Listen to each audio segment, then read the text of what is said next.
Hello and welcome to Talking Tullahoma, a weekly podcast recapping the week's news, talking to the newsmakers, and looking ahead to upcoming events.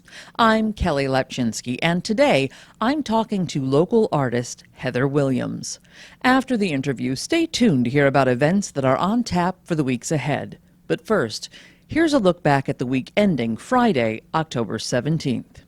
First up, last Friday, during its beach party fly-in, the Beechcraft Heritage Museum unveiled its newest exhibit, one that follows the history of beach air from its founding and continuing production in Wichita, Kansas, to the reason the brand is best represented in Tullahoma, Tennessee.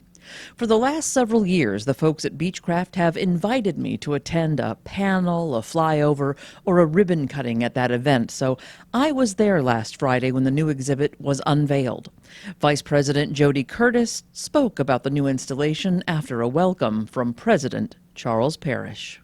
What an honor to be your president, what an honor to be in front of you, and what an honor to open this exhibit officially today. We started in this 2-room log cabin 52 years ago. We've done all kinds of building, 78,000 square feet, 38 aircraft. And we had one exhibit that really was part of the opening of our museum in 1973, the Louise Sayden exhibit. And we were pondering, because every year we want to do something new. Whether you're a member or a beach party guest or part of our community or a tourist, we want things to be new.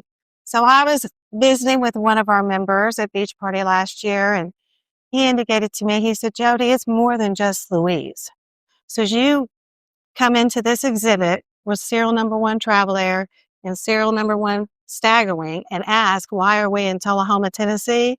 You start right here at this exhibit with Walter Beach at Travel Air Company, then Mr. and Mrs. Beach at Beach Aircraft Corporation, then Louise Sayden, and you all need to pull up your Google after you read this. She was a very accomplished aviatrix. There's a picture of her with Amelia Earhart, who, yes, did race against her, but Louise won both the first women's air derby race in 1921 and the first woman, along with Blanche Noyes, to win the Bendix race in 1936. Our fourth panel is the Staggerwing Museum Foundation. This log cabin, our beginning, why we were here, how it got started. Number one question, besides why are we in Tullahoma versus Wichita, is Beechcraft still being produced today? Yes, it is. 2025 is still being produced in Wichita, Kansas under Textron Aviation. Finally, why did Staggerwing Museum Foundation? I'm not sure we would be here today. Our visionaries, our membership said we need to embrace the entire Beechcraft history, hence Beechcraft Heritage Museum. So thank you for being here. Now a visitor can come in and answer all their own questions just in a matter of 15 minutes between our log cabin, our beginning, and our first hangar. I'm so grateful to attend the fly-in each year, and each year it seems the event sets a new attendance record. There were more than 150 planes and 1,000 visitors last weekend. If you weren't among them, mark your calendars for next October. On Monday, the Board of Mayor and Aldermen met for what might be a record for local government. Once the agenda was approved, the meeting took 10 minutes.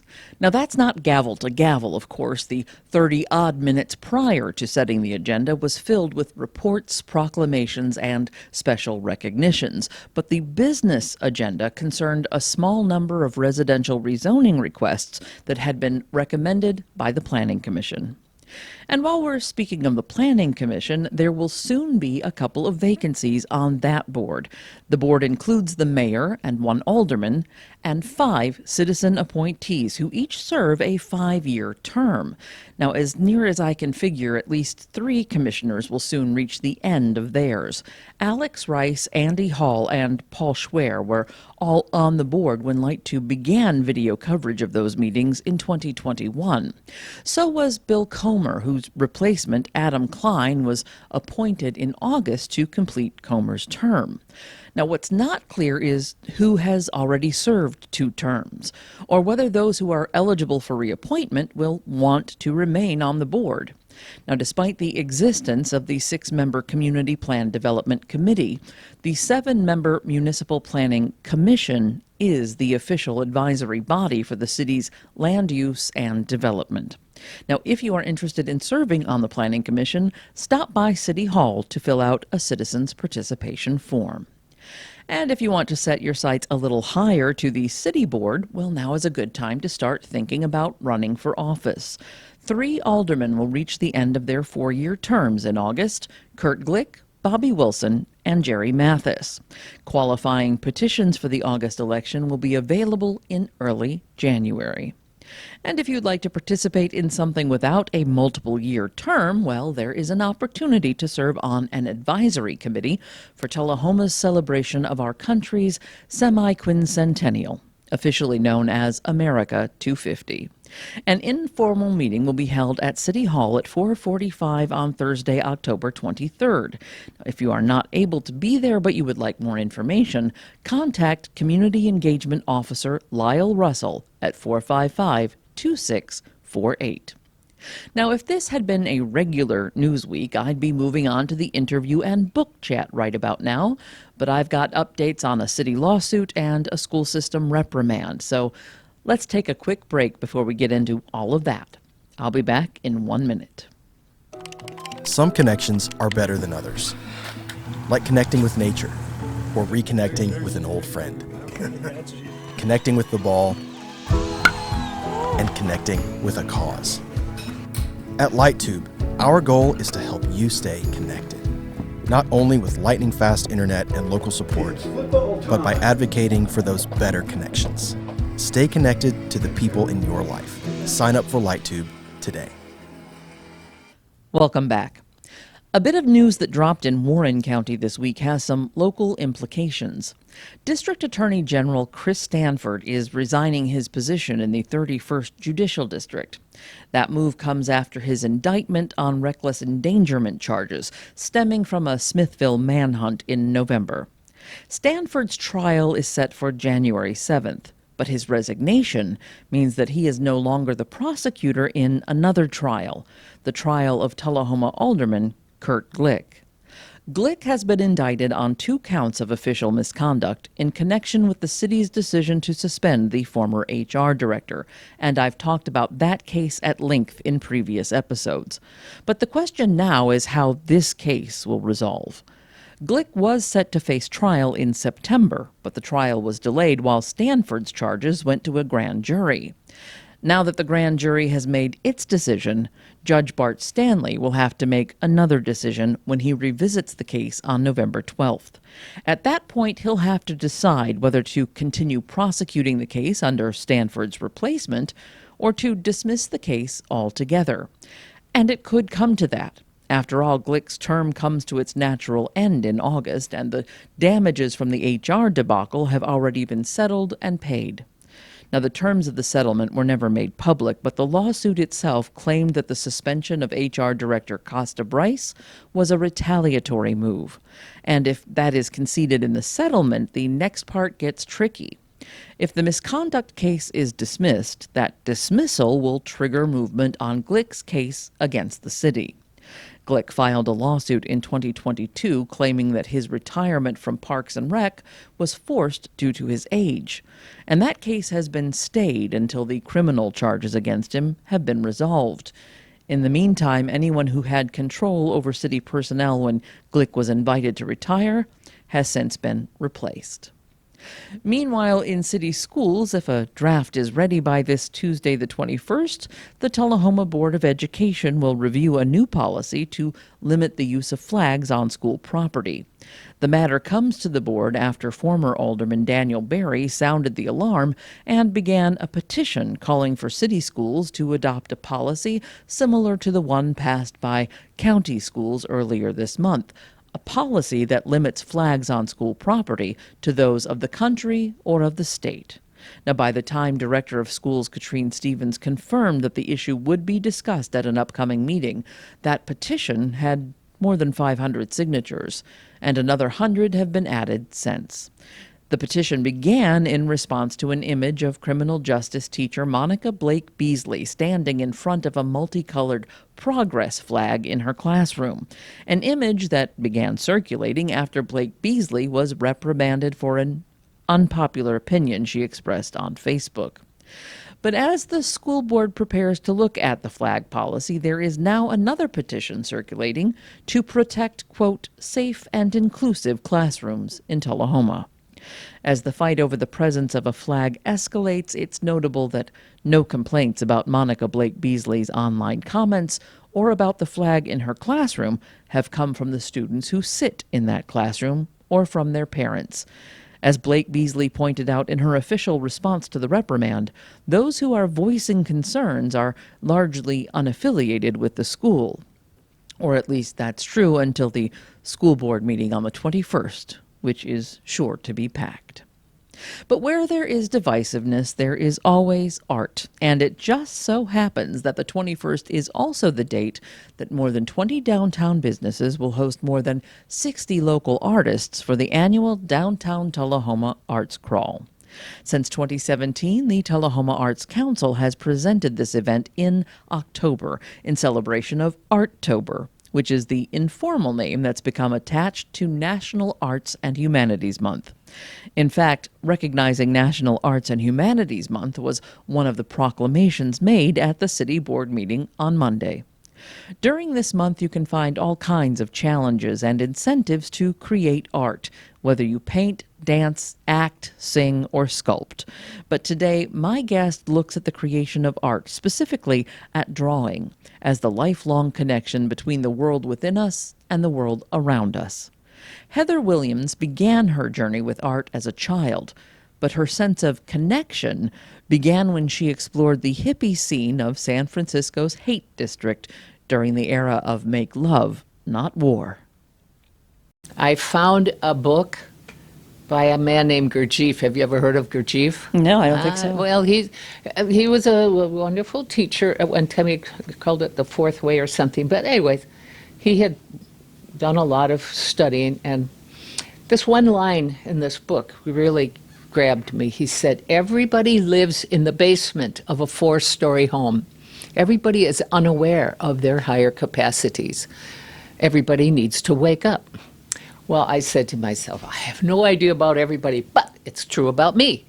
I do need to wake up. I know that. I do need to. And so that, when I graduated, I went back to San Francisco and looked for a teacher that would be a Gurdjieff teacher. And guess what? I found a man who had studied with him back before World War II. Okay. And he started a school, and he taught wonderful classes, and he taught some tools to help you let go of the ego opinion type separate sense of self. So in drawing, this is where it comes into with drawing. Okay. Because drawing, when you sit and you're going to draw something that you see in front of you, you're, first of all, typically we look at something and we say, oh, that's a nice woman, or we say, oh, that's a weird woman, that reminds me of so-and-so, whatever. And that's a couch, and that's a table, and that's a bottle, and that's a doorway. And you look away. That's the typical way we function.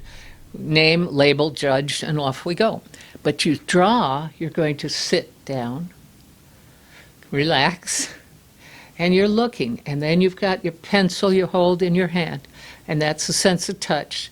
And then you're looking.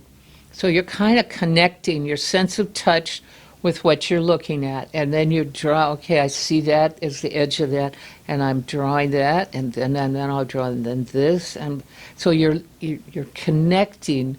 You're not judging or labeling. You're simply seeing and drawing, and it connects you. You feel it. You feel it, and so the truth is, there is a oneness here that we are all part of, but typically we don't see that. Right. So, and there are many ways of approaching it.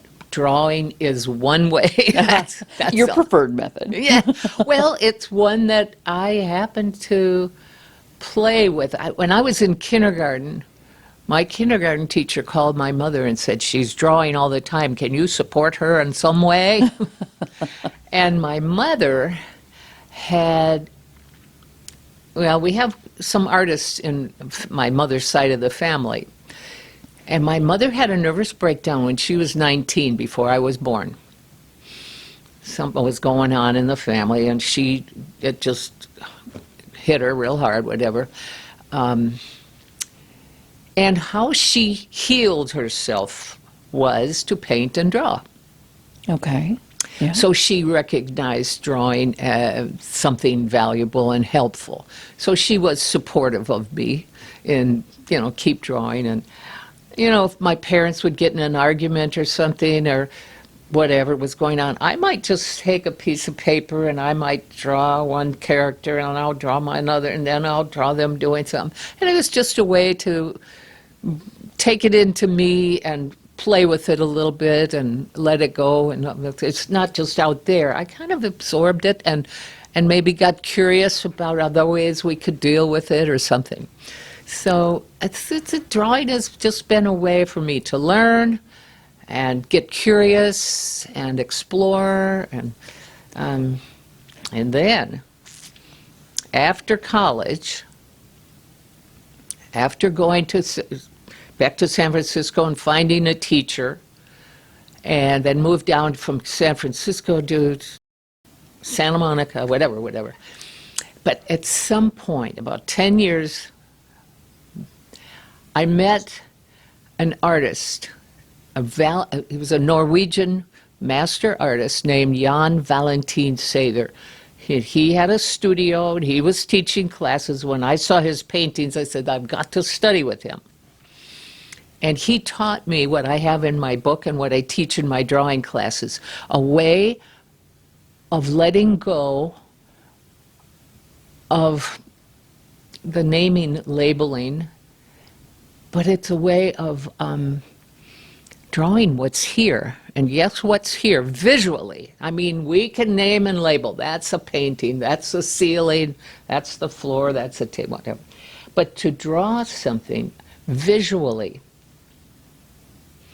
all that's here, like we have the English alphabet has, I think, 27, 28 letters, A, B, C, D, E, F, G.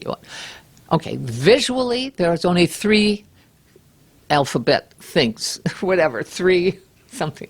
Okay. Vertical. Right. In the visual world, there's vertical. Okay, there's a vertical. There's a vertical. Vertical is a lot of places. Okay. And horizontal. Mm-hmm. And then, of course, diagonal. A lot of diagonal. Those 3 things are what you start looking for. And every form, table, knee, shoulders, arms, nose, whatever you're looking at, a tree, the form has an edge. And that edge, from your point of view, and every point of view is different. So we could all sit here and look at a beautiful something, a big pot of flowers or something. I'll draw it from my point of view. You draw it from your point of view. You would look for the vertical, horizontal, and diagonal. I will look for the vertical, horizontal, diagonal, and everybody, that's all that's here, so you can relax and just look for that. Right. And you draw lightly. When little kids like to draw, you know how they hold that little crayon and Tight fist it, make yeah. that mark, and it's a strong, heavy mark that they put on there. All right, that's great. Let them do that, and they'll have fun. But when you're trying to draw something, it's key 1 is look for the directions. Is it vertical? Is it horizontal? Is it diagonal? That's key 1. Key 2, draw lightly and extend the lines. And that, when you extend the line of the shoulder, say, you will see how the shoulder, I'm looking from my perspective, your shoulder, as it extends up, it actually connects up with your eyebrow. And if that line was to extend, and it connects down with the part side of the leg. Everything is connected. And these light extended lines help you, the artist, to see the connectedness. And that helps you place things appropriately, too. So that's key, too. Just extend the directions. It's all spelled out in my book, actually. So the question I have now listening to that, though, does that mean you're always working from some form of model? I mean, is there imaginative drawing that you are also Okay, I looking- have 3 sections of the Okay, book. First okay. section is observational drawing. Okay. And that's where those keys are, yeah. Well, let's mention first what the book is so that people know what we're talking about. Your book is... Drawing as a sacred activity. And it's interesting. How did I come up with that name? Because it's very true for me that, I don't know, it's getting beyond the ego. It's just getting beyond your personality. Well, see, I'll tell you what, I saw that title and it spoke to me in a way that maybe, I don't know if it was what you intended or not, but the spiritual part of it for me is this, as we're recording, is October, which a lot of us know as ArtTober. Oh, yeah. And there are always daily challenges you can find anywhere with prompts for things to draw. It's the only time of the year that I personally draw regularly. Okay. But what I notice during that time, during that 15 minutes or half an hour, whatever I choose to give to the time, is that is where my whole concentration is. Yeah. And the rest of my day's worries or concerns have drifted away, and Yeah. I am wholly in this space, this now. Yes, yes, yes. That's a connection. And connection is a oneness.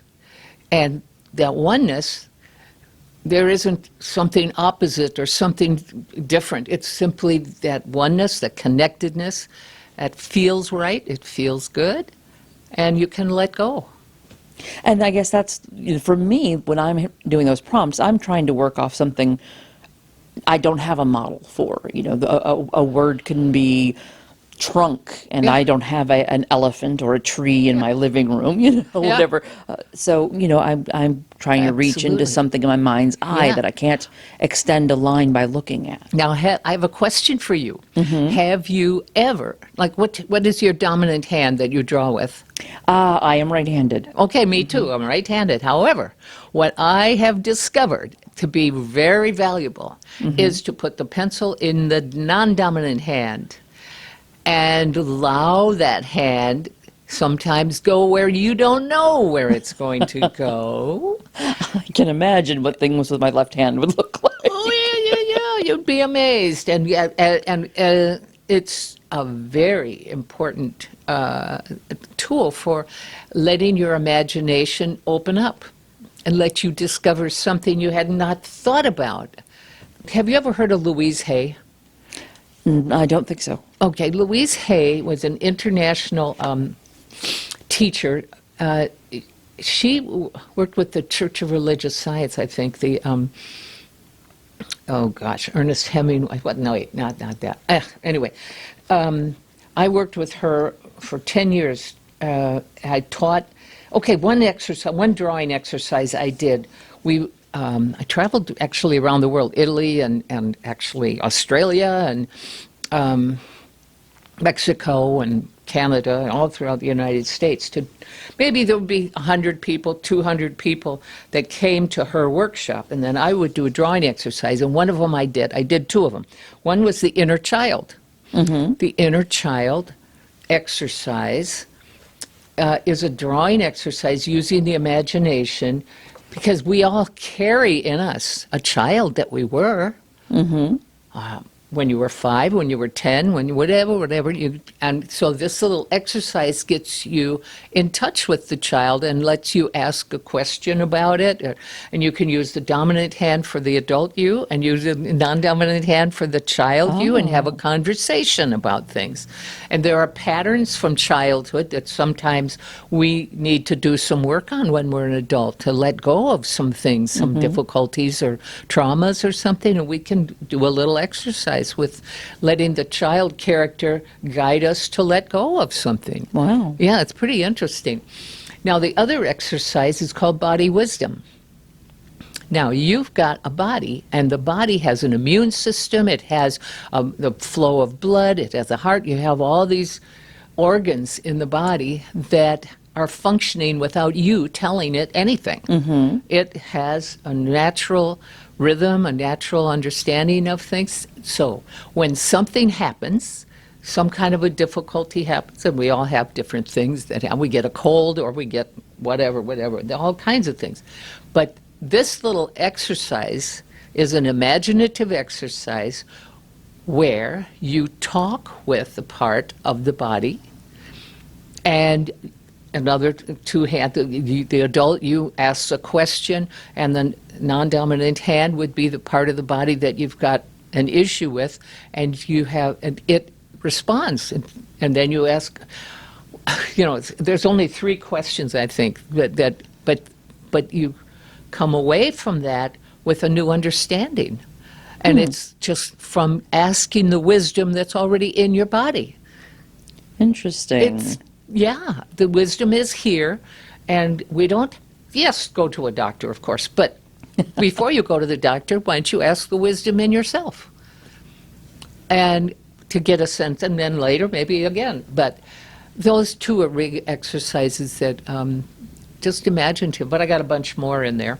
So let's talk about the book for a second. You said this was written in first released in 2002? 2002. I found a pretty good publisher called New World Library. I think they were in Northern California, and they published it for 20 years. Wow. Okay. And that was very wonderful. And then they stopped publishing it. I was teaching. I got into teaching middle school, high school, art and special ed for almost 20 years, and I didn't have time to do any advertising or anything, and so I suppose the thing went down. Then anyway, they stopped publishing it. Then I have to go and get a self-publisher. Did you have to get your rights back from them? Oh, to they be able give to it do to you that? naturally. Oh, nice. Okay. Oh, yeah, no problem. Oh. Yeah. Very good. So then what inspired you now to say, okay, it went out of print, but now I want to get back into this. I'm done teaching, I guess. I'm assuming you've retired from middle that. school, high school. I'm done teaching middle school, high school. Right. But I've always wanted to keep drawing, teaching, sharing what I've learned from this. So I've had online drawing classes for quite a number of years. I retired in 2017. And then I went to the library, local library, and began teaching classes, and that was in person. I taught to regular adults. I taught to a whole group, about 12, 14 people with developmental disabilities. They all came in. They loved it. I've got a lot of pictures, how much they're holding up their drawings and happy about it. Yeah. I taught in the jail. I taught drawing in the jail. It goes everywhere. Well, and that's the thing. I mentioned this to you before we started recording, but I saw, I think it was in a Chamber of Commerce email, that you had these classes coming up, and you had this date filled and this date filled, but this one's open and this one's open. I'm like, oh man, we got to find a place to bring her. I want to take one of these classes. And the next time I looked, the first date was gone. Okay, well, we'll look at the second date. It was gone. I mean, you're getting picked up left and right. So let's talk. When are some of these classes coming up? All right, here's one. The first one that I've been able to get going is at the Beans Creek Winery in Manchester. And they said, we've got a Facebook page with many hundreds, thousands of people, and we'll get people coming anyway. So that was great. So we're going to be there December 13th. December 13th, 1 to 3, and it's free. It's free. Absolutely. That is amazing. Oh, no, and we're going to have a variety of exercise, imaginative, and some, I'll go through the 5 keys for observational drawing. Yeah. And one of the things that I absolutely love about this isn't the title of the book, but this is something I have seen on all of your class advertisements is drawing together. Yeah. I think that is a beautiful phrase. I think you it have is chosen. too. And guess what? I have to admit, I got it from, there's a group of people in England that have events called Drawing Together. And I said, I'm going to have one too. Nice, very And good. So, yeah, so people that just come together, it's a nice thing to get people coming together and we'll enjoy and talk and draw. Absolutely. So, do people need to bring anything with them to these?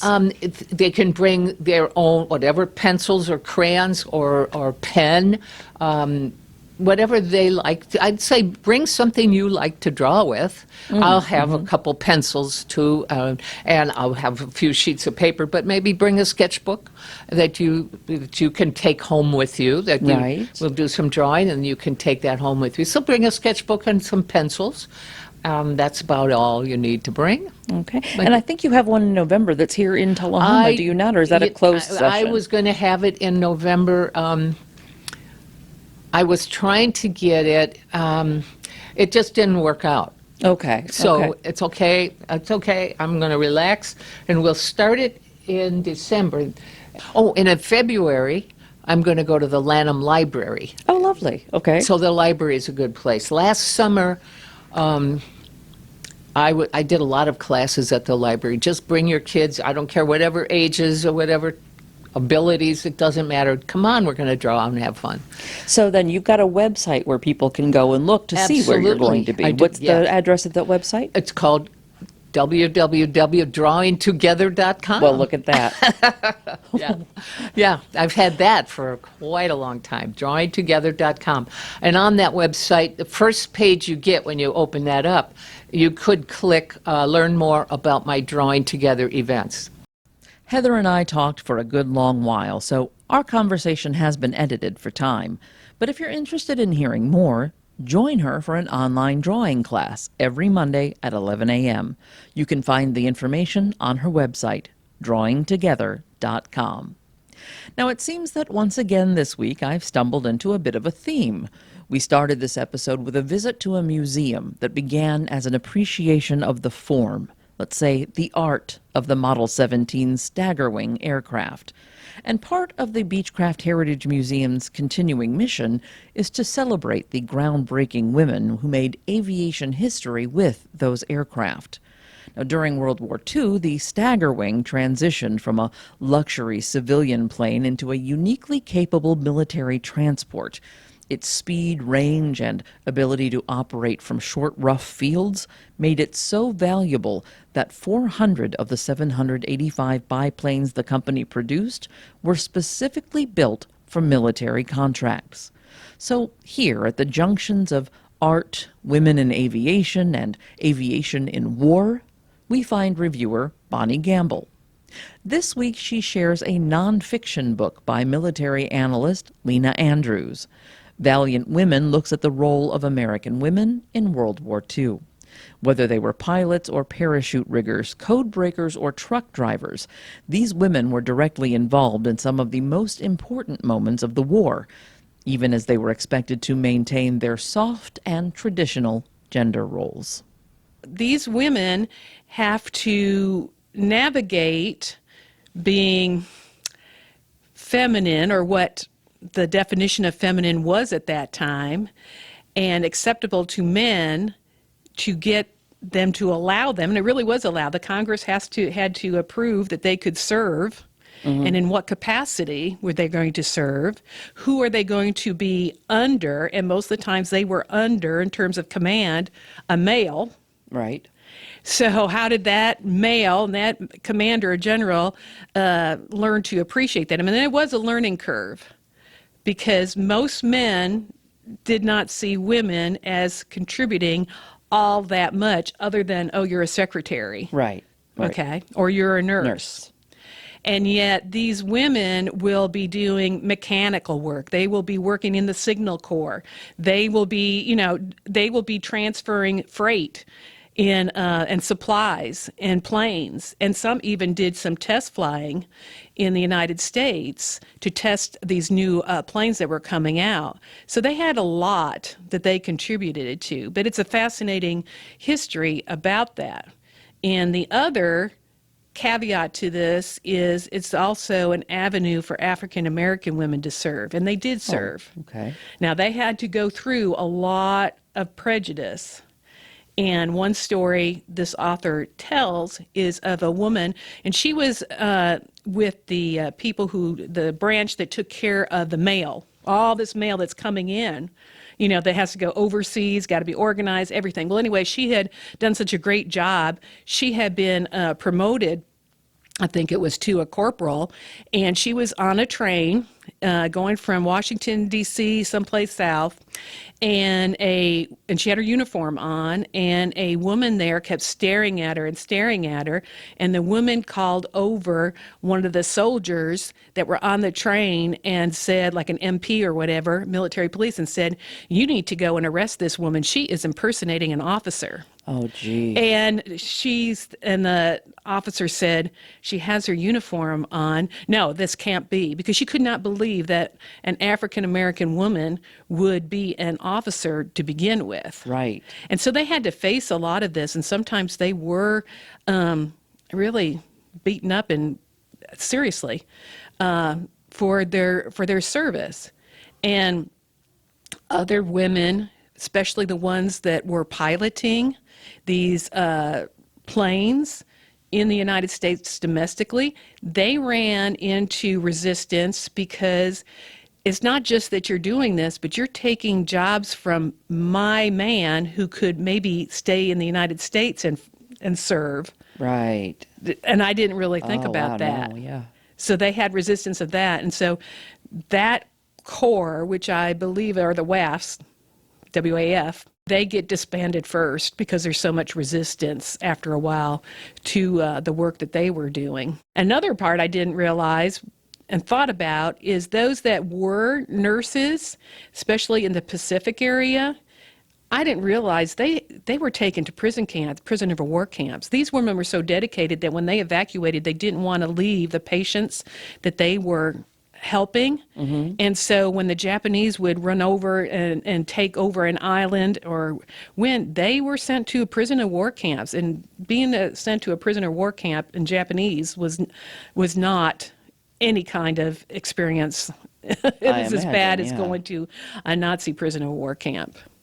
And yet these women had that dedication to still stay with them and help them as much as they could. And so this book tells of reminiscences of and memories of people who did serve and were taken to prison and war camps. So it's very interesting. She talks through a lot of different women's voices. It's interesting. I just read historical fiction, and this is a new genre for me. I'm not a historical fiction person, although I might be. I really enjoyed a book called The Diamond Eye.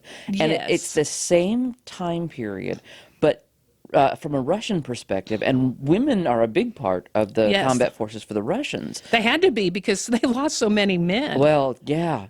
But this was from a female sniper's perspective. And it's very much, I'm hearing parallels on how she reported to male officers and how they would dispute her number of kill counts. There were such stories in the newspapers that wanted to make, scandal or whatever about what kind of clothes were they wearing as part of their uniform. Yeah. How did you put on your makeup in the trenches? Yes. Yeah. And, these women were trying to say, we are smart, intelligent, capable women. Don't demean us by talking about our uniform and what it looks like and what our hat looks like and if it looks ugly or not, or if this woman looks better or not. It was just really sort of ridiculous in those kinds of stanzas. But I thought it was a very well written book. Now, I listened to it on Audible. Mm-hmm. And if you like that too, it is a good book to listen to on Audible. And same thing, The Diamond Eye, I listened to through the library app. I think it was through Libby. Yeah. I listened to that one. I like listening to nonfiction books on Audible, because sometimes when you listen to a fiction book, you have different characters, and does this really sound like a male voice. You know what I'm saying? Right, They have right. one. But, with a nonfiction book, it's pretty straightforward. You're just the facts, ma'am, is what you're saying. So, but I did find it fascinating, and I thought she did a very good job.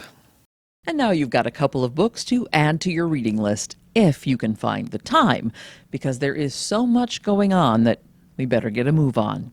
Here's a look at what's happening. If you have a collection of board or card games that you'd like to play but you can't get a group together for game night, stop by the Unitarian Universalist Church on Highway 55 on Wednesday, the 22nd. The doors will open at 5:30 for anyone who wants to play. You can bring your own game or join a game that someone else has brought. And you can also enjoy some local art while you're there. Pieces by church members and their friends are hung in the lobby in celebration of ArtTober. Step into an evening of chilling tales, fine whiskies, and other spirits as the Highland Rim Scottish Society and South Jackson present the Spirits Walk next weekend. The event starts at 6:15 each night, Friday, Saturday, and Sunday. Sample liquors from haunted distilleries and hear legends of spirits that linger home and abroad. Adults of drinking age can get tickets on the South Jackson website, southjackson.org. Speaking of South Jackson, fans of Tim Burton's Nightmare Before Christmas can take in a big screen viewing at South Jackson on Friday, the 24th. Admission is $8 and the movie starts at 7:30. Join the Tullahoma Animal Shelter at Wagner Park next Saturday, the 25th, for the annual Bark in the Park. The day begins at 9 a.m., and there will be pumpkin painting and carving, a cornhole tournament, costume contests, a trunk or treat, and voting for Mr. and Mrs. Tullahoma K9. Now, of course, there will also be shelter dogs on site looking for their forever homes. For more information, contact the animal shelter at 454-9580 or find the event on Facebook. Anyone age 15 or older is welcome to join Parks and Rec for an indoor night swim at D.W. Wilson Community Center on Saturday, the 25th. The lights will be out, but you'll be illuminated by black lights and glow sticks. Admission is $3, and the 2-hour swim starts at 5. And then after a day in the park or the pool, spend the night in a dark room with vampires as South Jackson hosts a screening of Bram Stoker's Dracula on Saturday, the 25th. Just like The Nightmare Before Christmas, admission is $8 and the movie starts at 7:30. The GFWC Centennial Women's Club will host its annual Bunko for Breast Cancer event at Lakewood Golf and Country Club. The game begins at 6:30 on Thursday, October 30th, but seating is limited. $40 tickets are available now, and proceeds benefit the Multi-County Cancer Support Network. Get your ticket from any club member or contact Renee Keene at 607-0025. And that's what's happening. Thank you so much for joining me for this edition of Talking Tullahoma. If you've got a story or an event that you'd like to share on the podcast, call and leave me a message at 571-7186 or email news@lighttube.net. I'll be back soon with more of what makes Tullahoma tick. Until then, you can listen to Talking Tullahoma on Spotify, Apple Podcasts, and Amazon Music. New episodes drop on Thursdays. Please like and subscribe. For the video version, follow us on YouTube. Just search for TUA LightTube. I'm Kelly Lepchinsky. Catch you next week.